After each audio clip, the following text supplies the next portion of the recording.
네, 여러분 안녕하세요. 오늘은 좀 특별한 방송입니다. 이제 역사적인 남북 정상회담 딱 4일 남았습니다. 그래서 비포라고 하죠. 이제 4일 남은 남북 정상회담, 우리 민족의 운명을 바꿀 수도 있고요. 또는 1989년인가요? 미소 간의 동서 냉전 체제를 종식시킨 몰타 회담에 비유하기도 합니다. 그래서 그 어느 때보다도 세계적인 관심이 고조되고 있는 오는 27일 판문점에서 열리는 남북 정상회담을 앞두고 우리나라에서 가장 대표적인 두 분의 이 경제 전문가와 경제뿐만 아니고 군사 외교 전문가이신 두 분의 전문가들을 모셨습니다. 먼저 경제 분야를 맡으실 중국 경제금융연구소 전병서 소장님을 소개하겠습니다. 네, 안녕하십니까. 예, 다음에는 가톨릭대학교 경제학부 교수님이시죠. 이 군사 외교 쪽을 맡으셔서 주로 이야기해 주실 우리 양 교수님. 예. 안녕하세요. 네, 두 분의 교수님을 모시고 대담을 진행하도록 하겠습니다. 모두에 말씀드린 대로 이 세계적인 관심이 고조되고 있습니다. 그날 아마 전 세계 미디어들이 다 생중계를 하는 걸로 알고 있고요. 또 뭐 신청한 미디어만 해도 기자 숫자로 한 2,500명, 그러니까 전 세계의 모든 매체들이 다 온다고 할 수 있겠습니다. 그럼 첫 번째로 이번 남북 정상회담은 문재인 대통령과 김정은 위원장의 대담이지만 그 뒤에 또 만만치 않은 배후 세력이 있단 말입니다. 그 배후 세력이 아시다시피 도널드 트럼프 대통령과 시진핑 국가주석 두 분인데, 먼저 우리 남북 정상회담의 성공을 위해서 뒤에서 지켜보고 있는 이 트럼프 대통령과 시진핑 주석이 어떤 지도자인가 그걸 알아보기로 하죠. 우리 전병서 소장님 어떻게 생각하시는지, 트럼프 대통령과 시진핑. 네, 뭐 이번 정상회담의 뒤편은 또 다르게 보면 그 장사꾼과 정치꾼의 어떻게 보면 수싸움이다. 그렇습니다. 그렇게 볼 수 있을 것 같습니다. 미국의 트럼프 대통령은 그 2대에 걸친 이 부동산 개발업에 이제 종사했던 분이고요. 또 중국의 시진핑 주석은 2대에 걸친 정치인 집안입니다. 그래서 시중신 부총리의 아들이 지금 시진핑 주석이고요. 그래서 그렇게 놓고 보면 이제 그 트럼프 대통령 같은 경우는 44년 동안 이제 기업을 운영을 했습니다. 그래서 결국은 트럼프 대통령은 협상에 아주 강한 이제 분이고, 시진핑 주석은 그 직장 생활을 39년 이제 하는 중에서 그 중에서 2012년 이후에 지금 최근 몇 년을 빼놓고서는 거의 33년 동안 관료의 생활을 하신 분입니다. 그래서 관리를 아주 잘하는, 관리력이 아주 뛰어난 이제 이런 분들인 것 같고요. 그래서 결국은 그 정치꾼하고 이 장사꾼의 싸움은 서로의 관심사가 다를 거로 보여집니다. 그래서 정치꾼은 패권에 관심이 있고요. 장사꾼은 금권에 관심이 있습니다. 그래서 이번 아마 회담에서도 여러 가지 특징이 나타나겠지만, 시진핑 주석의 경우는 정치적 영향력 측면에서 포커싱을 이제 많이 할 가능성이 높고, 트럼프 대통령 같은 경우들은 이제 경제적인 이득을 어떻게 챙길 것인가 하는 그런 분야에 집중할 것으로 보여집니다. 장사 대 정치의 충돌이죠. 우리 양 교수님께서도 한 말씀 해주시죠. 예, 저 트럼프 대통령이 장사꾼이긴 하지만은 좀 어떻게 보면은 좀 상당히 이례적인 그런 장사꾼이라고 볼 수가 있습니다. 저 대부분 저 부동산업자들은 좀 조용히 그냥 그 빌딩을 지은 비밀 중심으로. 네. 뭐 꼭 비밀은 아니지만 특별히 자기 자신을 앞으로 내세우지 않은 성격을 주로 많이 가지고 있는데, 트럼프 대통령은 트럼프 대통령이 유명해지기 1980년대서부터 오히려 자기 홍보에 굉장히 많은 신경을 썼어요. 예. 그래가지고선 그 80년대서부터 이제 그 빌딩을 짓는 것뿐만이 아니라 그렇죠. 그 빌딩을 홍보하는 단계에서 자기 이름을 홍보하려고 많이 노력을 했고, 그 다음에 처음에는 그 뉴욕에 있는 비싼 아파트들, 비싼 오피스 빌딩들로 시작했지만은 그 다음으로 나간 데가 카지노 쪽입니다. 카지노 쪽이니까 또 다시 역시 그냥 자기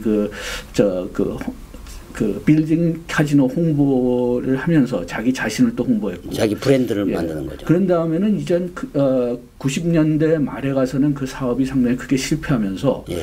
그러면서 이제 그 완전히 그 부동산 계속 하긴 하지만은 부동산보다는 자기 이미지, 자기 브랜드를 파는 그런 쪽으로 나갔고 이번에 대통령에도 선거된 가장 큰 이유는 2000년대 어프렌티스라는 TV 쇼를 하면서 자기가 상당히 결정적인 지도자다. 그리고 필요하면은 그냥 사람도 그냥 쉽게 자를 수가 있다. 그때 아주 그 유명한 그 캐치프레이즈로 You're fired가 미국 내로 그냥 유명했으니까요. 현재 그 미국의 상당히 많은 사람들이 그 정치에 대해서 상당히 답답해할 때 그때 그 트럼프가 오면은 만약 그런 그 TV에서 본 사람처럼 그냥 밀고 나갈 수 있지 않을까. 예. 그렇게 해서 그 선거한 이유들이 좀 많은 것 같고 그렇게 된다면은 자기 그 홍보 그리고 또 자기의 어떤 결단력 보여주기, 자기 지금 막 협상력을 얘기했지만 자기가 협상을 잘할 수 있다. 그런 것들을 다 좀 보여줘야 되는 그런 입장에 좀 있는 면이 있고 거기에다가 또 이번에 또 공화당이 중간 선거를 하는데 그렇죠. 거기서 네. 지금 상당히 불리한 저 입장에 와 있고 그 중에서 또 큰 이유가 지금 트럼프 대통령이 좀 어떤 정책적인 일관성을 잘 보여주지 않았다. 네. 개인적인 문제가 너무 많다. 그리고 그렇게 협상을 잘한다고 얘기를 했었는데 협상 잘한 게 뭐가 있느냐. 그렇게 나왔기 때문에 자기 자신도 이번에 자기 이미지를 살리기 위해서 좀 상당히 많이 여기에 좀 심혈을 기울일 것 같이 보입니다. 예, 두 분이 아주 그 좋은 말씀을 해주셨습니다. 그야말로 사자성어로 용어 상박, 비즈니스 오리엔티드된 리더와 미국의 리더와 또 폴리티컬 정치 오리엔티드된 중국의 리더가 그야말로 세계 패권을 놓고 영호 상박의 쟁투를 벌이는데 그게 한반도에서 문재인 대통령과 김정은 위원장의 이 만남으로 표출이 되는 거라고 할 수 있겠네요. 예. 지금 일단 그 개인적인 스타일을 떠나가지고 네. 지금 우리나라가 좀 걸린 문제가 뭐냐 하면은 지금 중국도 자기 이해관계가 있고 미국도 자기 이해관계가 있는데 한국이 또 거기에 그 중국과 미국의 이해관계에 또 잘 맞아 들어가지 않는 면이 좀 많으니까 좀 중국이나 미국 중국은 그 사드 보복에서도 봤지만은 자기네들 비위에 맞지 않으면은 한국은 어느 정도 희생시킬 그런 그렇죠. 의지가 있다. 그거를 좀 보여줬고 트럼프는 아직까지는 그렇게 실질적으로는 그런 일을 하지 않았지만 그래도 그런 위협은 지금 상당히 많이 하고 있거든요. 뭐 한국에서 뭐 그 군적을 좀 철수하겠다든지 아니면은 그 군력 지원비를 늘리든지 또 한미 FTA를 개정하든지 그렇기 때문에 이게 자기 관계, 자기 국가의 이해관계를 철저히 지키려고 하는 이 두 정상들 사이에 우리나라가 거기에서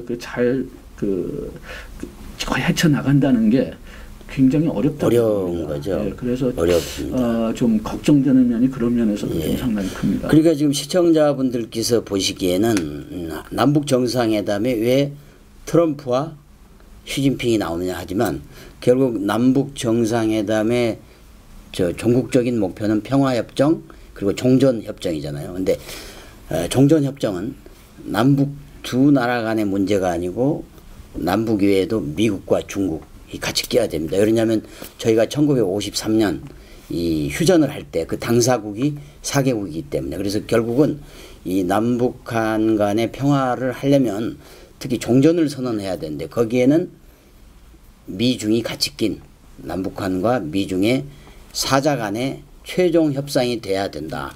이렇게 생각해서 두 분을 물어보신 거고요. 우리 특히 그 시진핑 주석 생각이 아주 복잡할 겁니다. 지금. 그래서 우리 전병석 그 소장님께서 중국 통이신데 첨언을 좀 하신다면 어떤 시진핑 주석에서? 사실은 남북 정상회담 또 북미 정상회담은 사실 군사회담입니다. 근데 그 시진핑 주석, 트럼프 대통령 다가 저는 군사 전문가라고 봅니다. 그래서 트럼프 대통령 같은 경우도 그 뉴욕 그 육군 군사대학을 나왔습니다. 맞습니다. 그리고 이제 와튼을 경제학 전공을 한 그래서 제대로 군사학을 공부한 장사꾼이지만 기본이 이제 그렇죠. 군사학 전공이고 또 시진핑 주석도 79년에 청와대학을 졸업하고 나서 첫 직장이 그 국방부 장관인 그렇죠. 부총리였던 껑피아오의 비서를 했습니다. 네, 맞습니다. 그때 무슨 일이 있었냐고 그러면 베트남하고 중국이 전쟁을 이제 맞습니다. 그때 했던 그 시대입니다. 그래서 사실은 시진핑 주석은 이 베트남 전문가라고 해도 과언이 아닙니다. 아, 그렇군요. 그래서 이 군사 분야에 있어서 그 두 사람 다가 이 조예가 있다는 것이죠.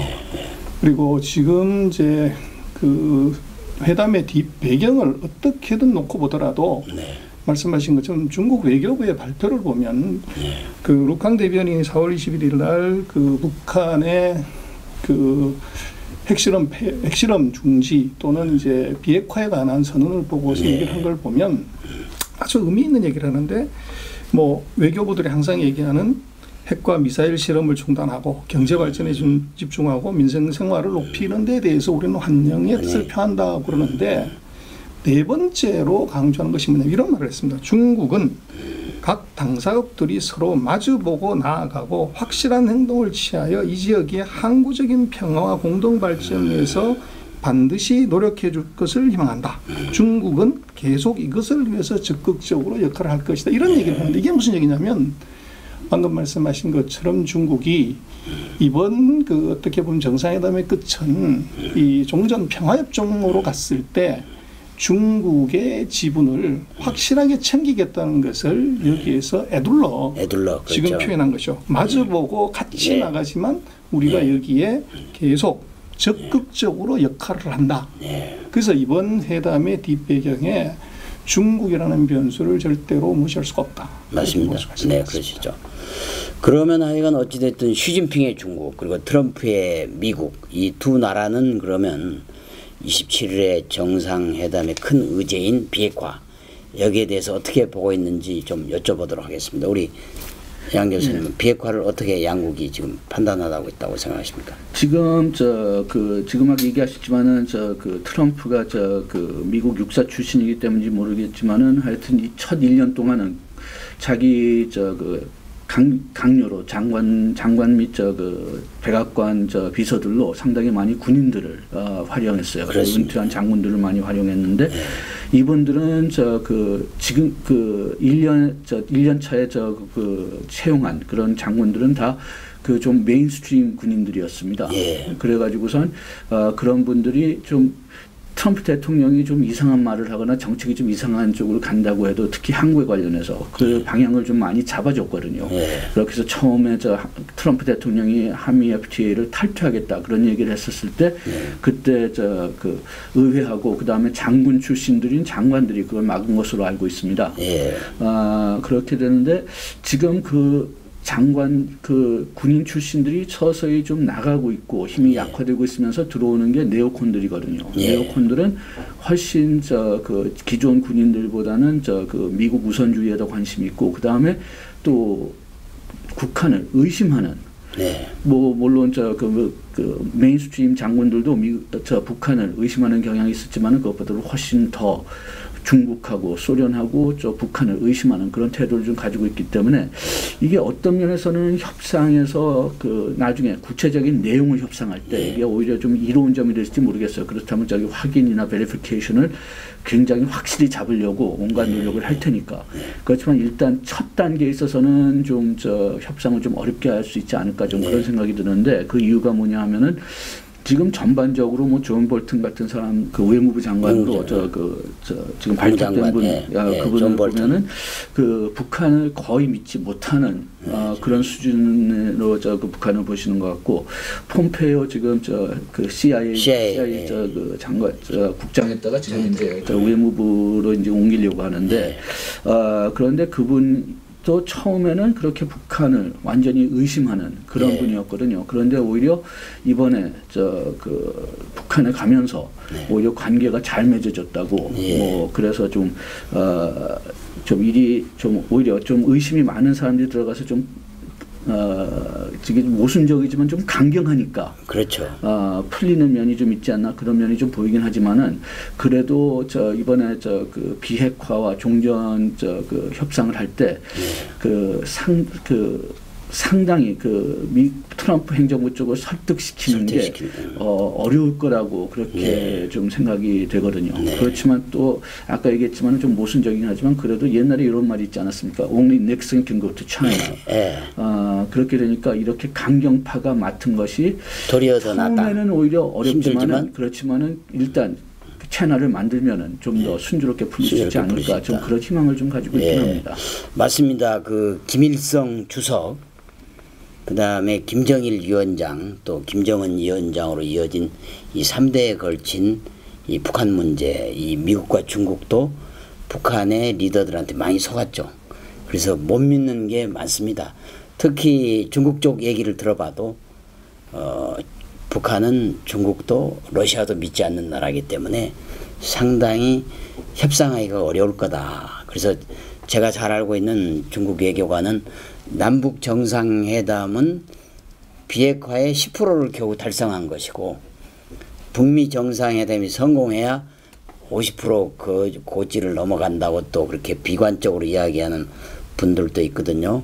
우리 전병서 소장님께서는 어떻게 생각하십니까? 글쎄요, 이게 뭐 회담이라는 것이 원론을 얘기를 하는 것이고 그것이 이제 강론까지 가게 되면 뭐 여러 가지 얘기들을 할 수밖에 없고요. 그리고 지금 이해 당사자가 최소한 이제 남북한에 이 미국과 중국이 있기 때문에 이 사자의 이해관계가 맞아야만 이 문제가 해결되는 그렇죠. 것이기 때문에 뭐 이번 같은 경우는 아마 단추를 끼는 정도라고 볼 수 있고 사실은 남북한의 이 합의라는 것이 이제 미국도 그렇고 중국도 그렇고 이득이 되는 부분이 분명히 지금 있다는 거죠. 지금 아주 미묘한 이제 선거의 시즌이기 때문에 그래서 그 절묘한 타이밍을 이거를 이제 성과를 어떻게 연결시킬 거냐. 그것이 아까 말씀하신 10%가 될 수 있고 아니면 애초에 50%부터 시작을 할 수도 있는 것이죠. 그래서 그것들은 아마 27일이 굉장히 중요한 분수령이 되는 거 아닌가 싶습니다. 예, 그렇습니다. 하여간 어찌됐든 이 지금 남북한 정상회담, 특히 북한 문제는 이제 트럼프 대통령, 시진핑 주석의 어찌됐든 행보에 의해서도 전 세계적인 문제가 된 거 아니겠습니까?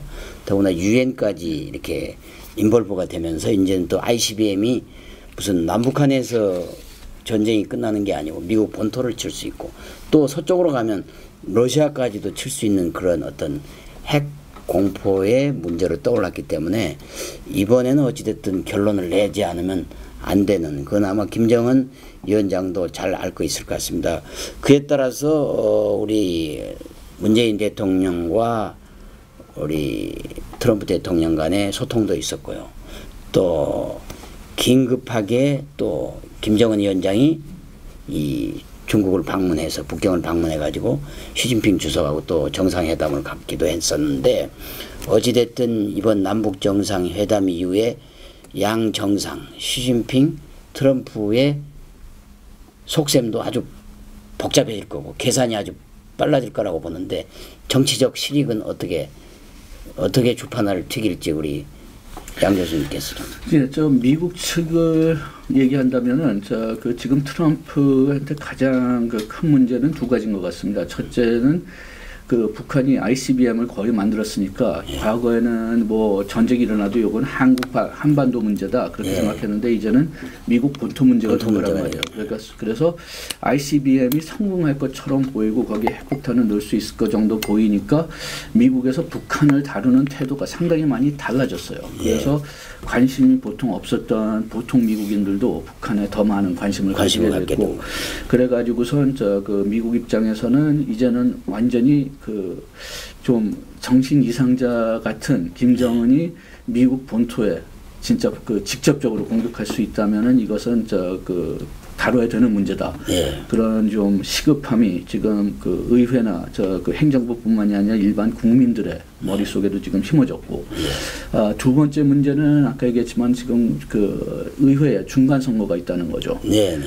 지금 공화당이 그 상원, 하원 그리고 행정부까지 다 맡았는데도 여기에 대한 실적을 보면은 그렇게 좋지가 않습니다.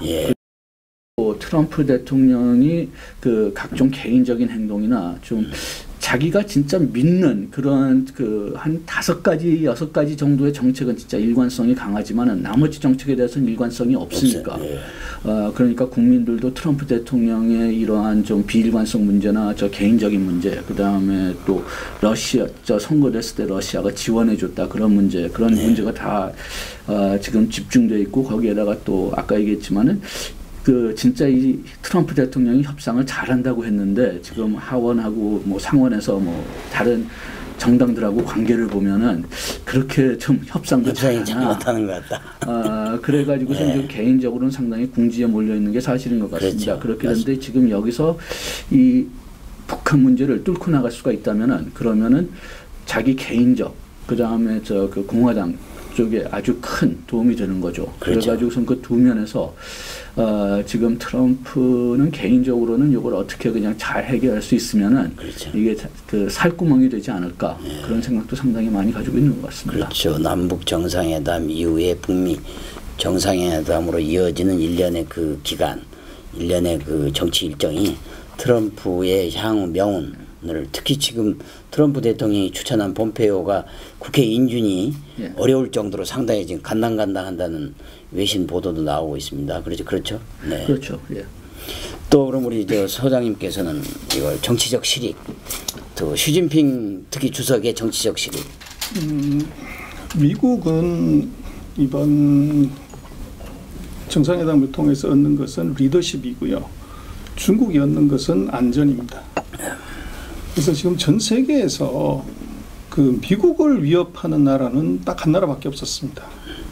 그래서 북한을 이번에 이제 비핵화를 시킨다든지 이렇게 한다는 것은 어느 누구도 미국에 대항할 수 없는 이 강력한 국가가 미국이라는 것을 이제 전 세계에다가 인정을 받는 것이죠.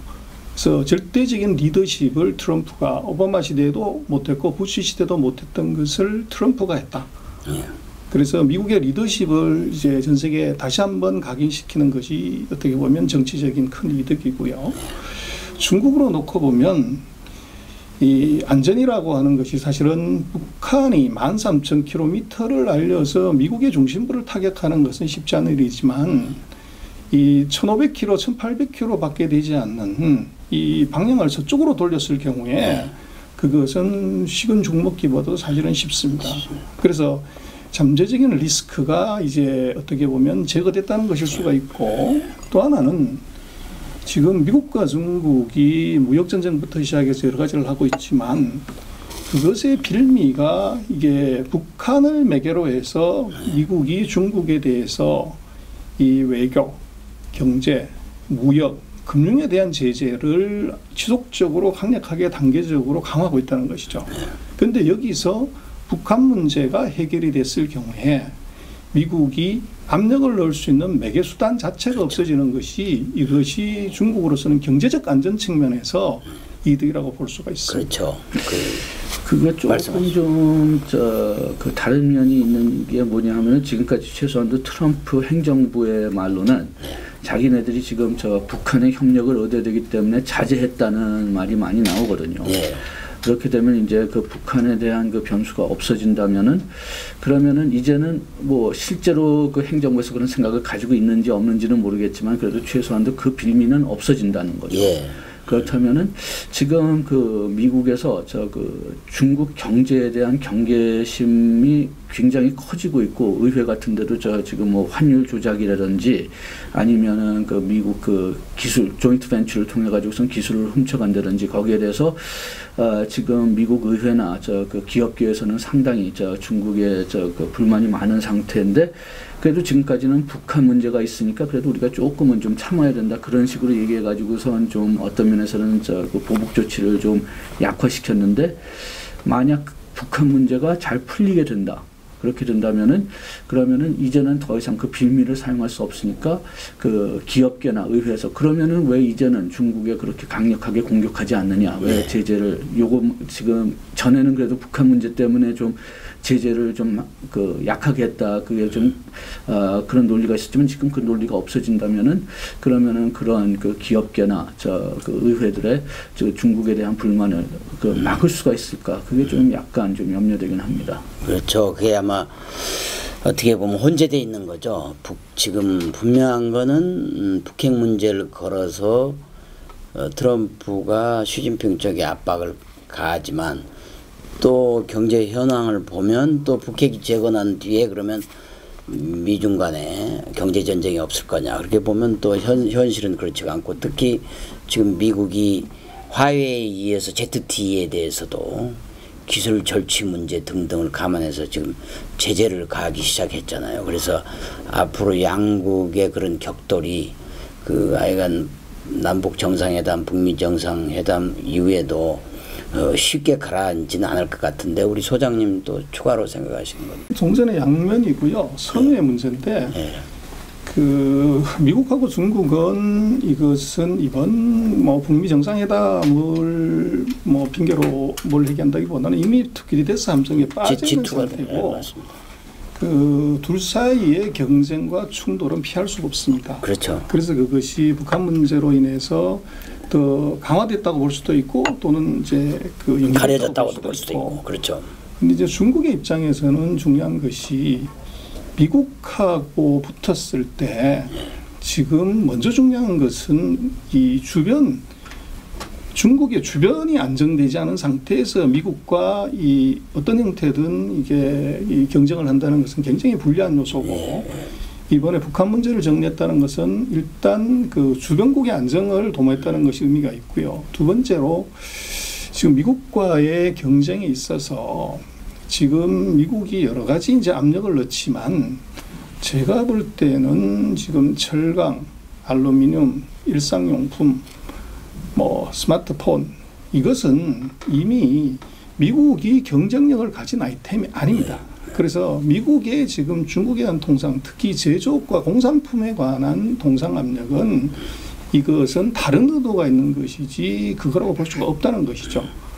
근데 이제 중국의 입장에서는 지금 이 주변국의 안정이 중요한 이유는 지금 미국의 GDP를 100이라고 놓고 보면 중국 GDP가 미국의 65%까지 올라왔습니다. 그런데 미국은 2% 성장하는데 중국은 6.9%를 성장한단 말입니다. 그럼 100m 달리기를 하는데 저 앞에 100m에 나가 있는 사람은 시속 20km 달리고 65m에 나가 있는 사람이 69km 달리면은 언젠가는 이것이 이제 뒤집어지는 것이죠. 그래서 그 기간 동안에 이 주변국에서 이 이상연동이 생겨서 스피드를 줄여야 되는 그런 불상사를 막을 수가 있다고 그러면 중국으로서는 얼마든지 그것은 이득이라고 사실은 볼 수가 있고요. 맞습니다.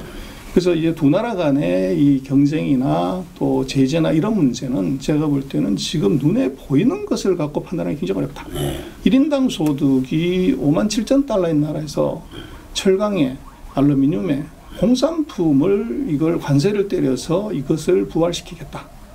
그리고 자동차, 가전 이렇게 얘기를 하지만 이 산업의 역사를 보면 1인당 소득이 3만 불 넘어가는 나라에서 상교대 산업이 살아남은 적이 없습니다. 없죠. 그래서 미국이 지금 자동차에 대해서 가전에 대해서 세탁기에 대해서 덤핑을 때리고 뭘 한다는 것은 저것은 이 산업의 부활을 노린 것은 절대 아니다. 전략적 전술적 그렇습니다. 그렇게 봐야 액션이죠. 전략적 전술적인 면도 있지만은 또 그 국민들을 위한 일자리 문제. 트럼프가 저 선거 운동할 때 가장 효과적인 정책이 이런 보호주의하고 그리고 저 반이민 정책이었거든요. 그렇게 되니까 아까 얘기했지만 지금 저 그 트럼프 대통령이 어떤 면에서는 정책적 신뢰성을 계속 잃어버리고 있는 상태에서 저 그 자기가 선거했던 약속을 그래도 몇 개는 지켜줘야 되겠다. 그렇게 되는데 다른 정책들은 거의 다 의회의 동의를 얻어야 되지만은 보호주의적인 정책은 거의 다 혼자 때릴 수가 있도록 미국 저 통상법이 설계되어 있기 때문에 그렇기 때문에 아까 제가 이 정책 때문에 미국 저 그 제조업 자동차 산업이나 철강 산업이 부활되기 어려울 거라는 건 저도 충분히 인정을 하지만은 그 똑같은 산업들이 지금 한 40년, 50년 동안 통상 문제가 됐거든요. 그렇게 해서 이것을 중국과의 그런 그 전략적 그 어떤 그 숨은 전술적인 그 이유도 있겠지만은 처음에 가장 눈에 보이는 확실한 이유는 일단은 자기를 선거해준 그 미국 국민들의 그 만족도를 좀 높여야 되겠다. 그러니까 정치적 입지를 강화하기 위해서. 그렇죠. 그러니까 그렇죠. 어떤 경제적인 뭐 말로는 뭐 경제적 논리는 되겠지만은 실질적으로는 국내 정치적 논리가 가장 그렇죠. 중요한 요소가 아닌가 생각돼요. 그렇죠. 뭐 폼페이오의 국회 비준도 지금 어렵다고 그러죠. 뭐 자고 나면 막 여기저기 스캔들 터져 나오죠. 또 뭐 하다못해 아마존하고도 대립각을 세우죠. 그 국내에 적들이 많이 생긴 트럼프의 궁지에 몰린 국내 정치적 입지를 복원하기 위한 그런 제스처도 생각하지 해보지 않을 수 없는 거죠. 이게 상당히 성공적이거든요. 네. 왜냐하면 이렇게 우리가 생각할 때는 진짜 트럼프 대통령이 문제가 많다. 개인적인 문제뿐만이 아니라 아까 얘기했듯이 정책도 비일관적인 면이 상당히 많고 어저께 얘기했던 게 뭐 다음 주에 뭐 뒤집히기도 하고 그렇게 된다면 우리가 상식적으로 생각할 때는 어떻게 그 대통령이 이렇게 나갈까 그렇게 생각되는데 그런데 아주 탄탄하게 3분의 1 내지 40%의 지지율을 계속 확보하고 있거든요. 예, 그렇죠. 그렇기 때문에 그 사람들 지지를 계속 얻기 위해서는 좀 선거운동에서 이렇게 가장 효과적이었던 그런 반인민주의나 뭐 보호무역주의에 뭔가를 계속 좀 해줘야지만 해줘야 돼. 요 40%를 계속 유지할 수가 있고 40%를 아주 확고하게 유지할 수 있다는 게 무슨 뜻이냐? 중간 선거에서 이길 수도 있고 그리고 재선에 가도에 또 이제 또 성공할 수가 있다. 청신호를 켤 수가 있고 그렇죠. 전병서 교수님 또 더 말씀하실 게 많겠지만은 이제 다음으로 좀 넘어가서 문재인 대통령의 운전자론. 그 어떤 분들은 비유하자면 두 마리의 고래와 놀아야 되는 대한민국 고등어 정도의 이 나라의 이 우리 대한민국 또 문재인 대통령의 운전자론에 대해 그리고 우리 한반도 우리 대한민국의 미래는 좀 어떻게 봐야 될지 우리 소장님께서 좀 말씀해 주시죠. 중국말에 그런 말이 있습니다. 주검위리라고 그 무기를 녹여서 쟁기를 만든다는 말이 있습니다. 그래서 이것이 이제 종전을 할 때 이 사인하는 펜을 이제 칼을 녹여서 만드는 것이죠. 그것이 이제 상징적인 의미가 있는 것인데 이번에 남북의 정상회담이 이제 어떻게 보면 무기를 녹여서 펜을 만드는 과정이면 굉장히 좋고요. 또 이것이 또 반드시 그렇게 돼야 되겠죠. 그렇죠. 근데 이 지금 결국은 이 정상회담의 안에 내부를 들여다보면 저는 두 가지가 관건일 것 같습니다. 첫 번째는 타임 테이블이고요. 두 번째는 달러입니다. 그래서 시간표하고 돈의 관점에서 이것을 놓고 보면 이 가야 될 길이 굉장히 멀다.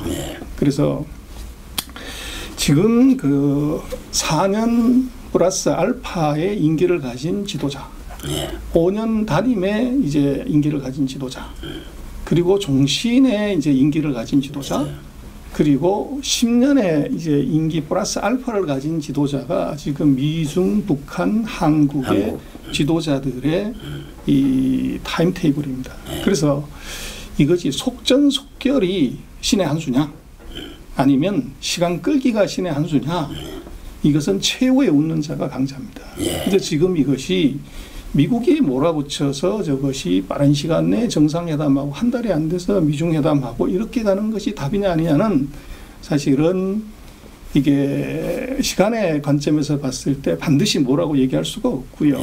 그래서 지금 이 타임테이블에서 중요한 것은 제가 볼 때는 합의를 하고 난 다음번에 정말 합의하는 과정에서 그 CVID를 얘기를 합니다. CVID.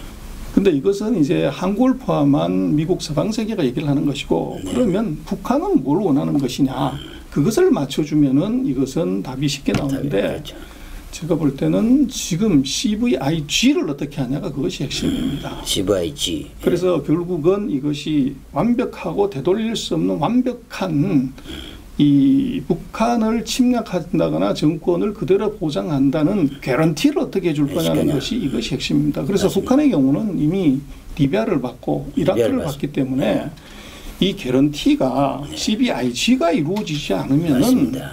이번 회담은 이것은 시간 끌기로 갈 확률이 굉장히 높고요. 두 번째 이 타임테이블 다음번에 달러라고 말씀드린 것은 북한이 핵과 경제 병진 정책에서 이번에 핵은 포기하는 것이 아니라 완성한 것이고 완성한 것이고. 이것을 더 이상 진도 나가지 않는 대신에 경제적인 그 사이에 잃어버렸던 경제적 보상을 이번 이제 협상을 통해서 가져가려고 하는 것이기 때문에 그러면 중국이 미국이 한국이 북한이 핵을 동결하고 난 다음번에 폐기까지 가는 과정 동안에 과연 얼마나 줄 수 있을 것이냐 또 어떻게 줄 것이냐 네. 이것이 어떻게 보면 협상의 가장 중요한 관건입니다. 그래서 제가 볼 때는 타임 테이블하고 달러라는 두 가지 관점에서 이번 협상을 그렇죠. 놓고 보면 이것이 아까 말씀 올린 주검위리처럼 칼을 녹여서 쟁기를 만드는 아주 좋은 시그널이긴 하지만 네.